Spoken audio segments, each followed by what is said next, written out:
आलमी जौहरी तवानाई एजेंसी के सरबराह ने ईरान की जानिब से जल्द अफजुदा यूरेनियम पर काम आगे बढ़ाने का खदशा जाहिर कर दिया।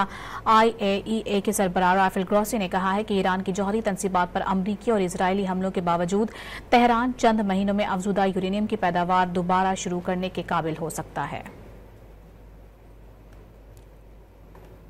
आलमी जौहरी तवानाई एजेंसी के सरबराह ने ईरान की जानिब से जल्द अफजुदा यूरेनियम पर काम आगे बढ़ाने का खदशा जाहिर कर दिया।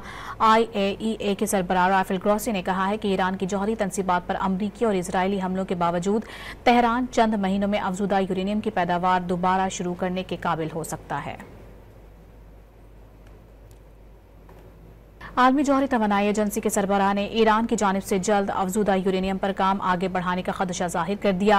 IAEA के सरबराह राफेल ग्रॉसी ने कहा है कि ईरान की जौहरी तनसीबात पर अमरीकी और इजरायली हमलों के बावजूद तेहरान चंद महीनों में अफजुदा यूरेनियम की पैदावार दोबारा शुरू करने के काबिल हो सकता है।